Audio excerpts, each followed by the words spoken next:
কোরআনে কারীমের শেষ তিনটি সূরা, এই সূরাগুলো আয়তনে অনেক ছোট ছোট।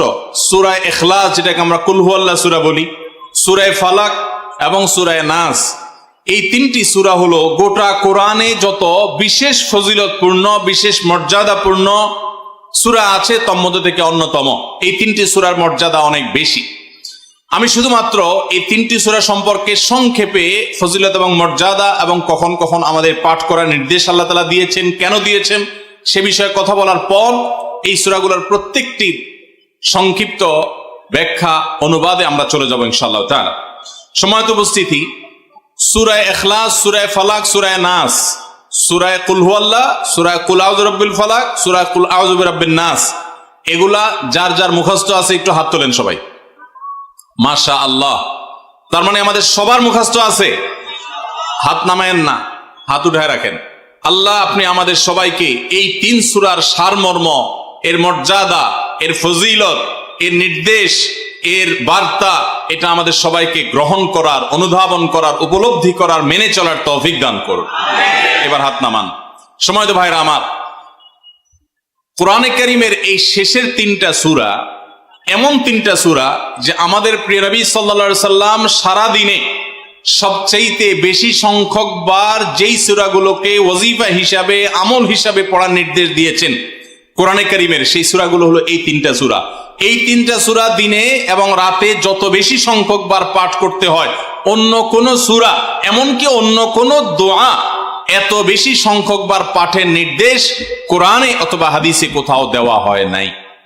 তাহলে এই তিনটা সূরার মর্যাদা, এর কি মর্তবা, এর কি বৈশিষ্ট্য, এর কি মাহাত্ম্য আছে সেটা বুঝবার জন্য আর কিছুর প্রয়োজন নাই। এই একটি কথা যথেষ্ট যে দিন এবং রাত 24 ঘন্টার ভেতরে কোরআনে কারীমের এই শেষ তিনটা সূরা, সূরা ইখলাস, সূরা ফালাক, সূরা নাস, এগুলোকে যত বেশি সংখ্যক বার নবী সাল্লাল্লাহু আলাইহি সাল্লাম পড়ার নির্দেশ দিয়েছেন, তিনি নিজে পাঠ করতেন, এত বেশি সংখ্যক বার অন্য আর কোন দোয়া, আর কোন সূরা, আর কোন আয়াত, আর কোনো কিছু পাঠ করার নির্দেশ আমাদেরকে কোরআন হাদিস দেয় নাই। এখান থেকে এই তিনটার সূরা যে আল্লাহর কাছে কত গুরুত্বপূর্ণ, নবী সাল্লাল্লাহু আলাইহি সাল্লামের কাছে কত গুরুত্বপূর্ণ, যে রিপিটেডলি এত বেশি সংখ্যক বার পাঠ করার নির্দেশ দেওয়া হয়েছে, এটা পরিষ্কারভাবে বোঝা যায় কি যায় না বলেন? সম্মানিত ভাইরা আমার, সূরা ইখলাস, সূরা ফালাক, সূরা নাস, এই তিন সূরা দিন এবং রাত সব মিলিয়ে আমাদের প্রিয় নবী সাল্লাল্লাহু আলাইহি ওয়াসাল্লাম তিন জায়গায় তিনি তিন সময় এই সূরাগুলো পাঠ করতেন। একটা হলো সকাল এবং সন্ধ্যায়।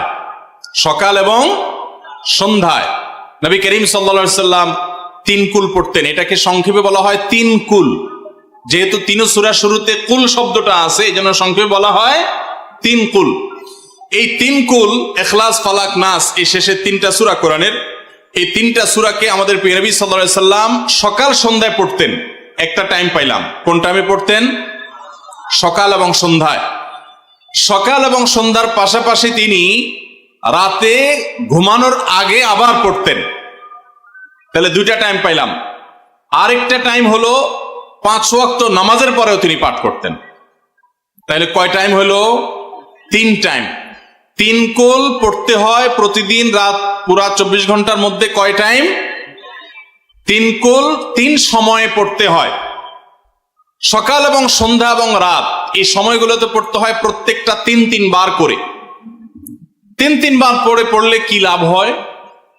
নবী করিম সাল্লাল্লাহু আলাইহি সাল্লামের পরিষ্কার হাদিস রয়েছে, যদি কেউ সকালে 3 কুল 3 বার করে পাঠ করে, সূরা ইখলাস 3 বার, সূরা ফালাক 3 বার, সূরা নাস 3 বার যদি কেউ পাঠ করে, সন্ধ্যার আগ পর্যন্ত সারা দিনের জন্য ওই পাঠকারী ব্যক্তি আল্লাহ তাআলার জিম্মায়, আল্লাহর হেফাজতে, আল্লাহর নিরাপত্তায় সে চলে যায়। যত প্রকার অনিষ্ট আছে, ক্ষতি আছে, দৃশ্যমান ক্ষতি, অদৃশ্যমান ক্ষতি, সব ধরনের ক্ষয়ক্ষতি থেকে এবং আকস্মিক বিপদ থেকে, মুসিবত থেকে আল্লাহ রাব্বুল আলামিন ওই ব্যক্তিকে হেফাজত করেন, যে ব্যক্তি ইয়াকিনের সাথে, ঈমানের সাথে, দৃঢ়তার সাথে আল্লাহ তাআলার কাছে প্রার্থনা করে এই সূরাটা সকালে 3 বার পাঠ করে। একইভাবে যে ব্যক্তি সন্ধ্যায় পাঠ করে, মাগরিবের আগে বা পরে, আসরের পর থেকে নিয়ে মাগরিবের আগে কিংবা এশার আগ পর্যন্ত পুরো সময়ের ভিতরে যদি কেউ এই 3 কুল 3 বার পাঠ করে, তো সারা রাত জুড়ে ওই ব্যক্তি, এই পাঠকারী ব্যক্তি আল্লাহ রাব্বুল আলামিনের নিরাপত্তায় প্রবেশ করে যায়। একইভাবে আমাদের প্রিয় নবী সাল্লাল্লাহু আলাইহি সাল্লাম প্রত্যেক 5 ওয়াক্ত নামাজের প্রত্যেক ওয়াক্তের পর এই 3 কুল পাঠ করতেন একবার। কয়বার? একবার সূরা ইখলাস, একবার সূরা ফালাক, আর একবার সূরা নাস। তাইলে মোট দিন এবং রাতে কয় জায়গায় কয় টাইমে এই সূরাগুলো পাঠ করতে হয়?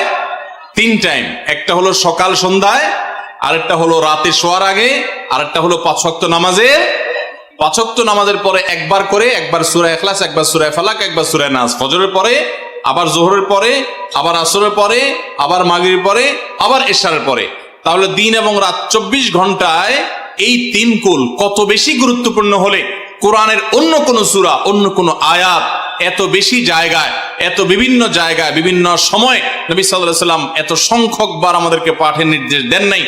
এখান থেকে বোঝা যায় এই সূরাগুলো কত গুরুত্বপূর্ণ, কত প্রয়োজনীয় এবং কত ফজিলত এবং মর্যাদাপূর্ণ। ভাইরা আমার, দিন এবং রাত 24 ঘন্টার ভিতরে 3 সময় এই সূরাগুলো মোট কতবার পাঠ করা হয়? আসুন আমরা হিসাব করি।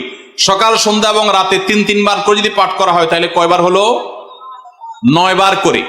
সকালে 3 বার, সন্ধ্যায় 3 বার, রাতে 3 বার, তাহলে মোট কয়বার হলো? 9 বার। আর 5 ওয়াক্ত নামাজের পরে 5 বার, কয়বার হলো? 9 আর 5 কত? 14। সূরা ইখলাস দিনে কয়বার পড়তে হয়? কমপক্ষে 14 বার পাঠ করা সুন্নাহ। সূরা ফালাক দিনে 14 বার পাঠ করা সুন্নাহ। সূরা নাস দিনে 14 বার পাঠ করা, এটা সুন্নাত নবী সাল্লাল্লাহু আলাইহি সাল্লামের।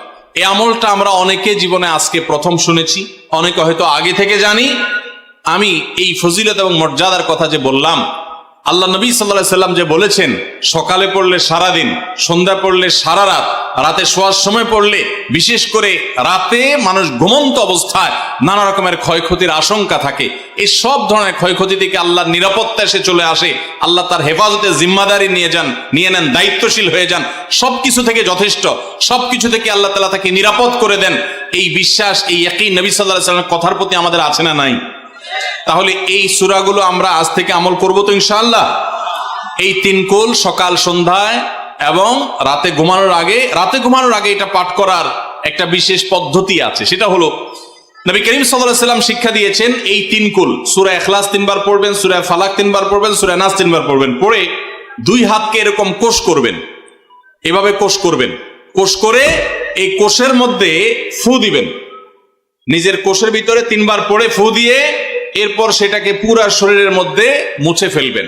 যেখানে যেখানে হাত নেওয়া সম্ভব হয়, শরীরের যতটুকু জায়গায় হাত নেওয়া সম্ভব হয়, সামনে পেছনে চেষ্টা করে যতটুকু সম্ভব হয় ততটুকু মাসা করবেন, মুছবেন হাত দিয়ে। এর মাধ্যমে আল্লাহ তাআলা আপনাকে হেফাজত করবেন। ছোট ছোট বাচ্চা যারা আছে, দুধের শিশু, 2 বছর, 4 বছর, 6 বছর, যারা পড়তে পারে না এখনো বা মুখস্থ নাই, সে বাচ্চাদেরকে মা বাবা বা তাদের কাছের কোনো লোকজন তারা পড়ে 3 বার ফু দিবেন। আবার 3 বার পড়ে নিজের ছেলে মেয়ের সবার শরীরে ফু দিয়েন না, প্রত্যেকের জন্য 3 বার। আপনারটা আপনি করবেন, বাচ্চাকে করে দিবেন। এই আমলগুলো আল্লাহ তাআলা আমাকে যেদিন জানার তৌফিক দিয়েছে, আপনাদের উৎসাহের জন্য বলি, সারাদিনে আর কোনো আমল করতে পারি আর না পারি, নফল আমল হিসাবে এই আমলটা সজ্ঞানে, বিশেষ কোনো বিপদ আপদ মুসিবত না হলে আমি আলহামদুলিল্লাহ এই আমলটা কখনো ছাড়ি না, প্রতিদিন করি আলহামদুলিল্লাহ। আজকেও শুরুতেও এই আমলটা আমি করে নিয়েছি। আপনারা সবাই আমলটা করবেন তো ইনশাআল্লাহ? কে কে নিয়ত করছেন আজ থেকে 3 কুল এই 3 টাইম জীবনে কখনো ছাড়বেন না? একটু দাঁড়ায় হাতটা তুলে আল্লাহকে দেখাই দেন। সবাই নিয়ত করছেন তো? আল্লাহ আমাদের সবার হাতগুলোকে কবুল আর মঞ্জুর করে নিন। আল্লাহ তাআলা আমাদের সকল ক্ষয়ক্ষতি থেকে হেফাজতের জন্য আল্লাহ একাই যথেষ্ট হয়ে যান।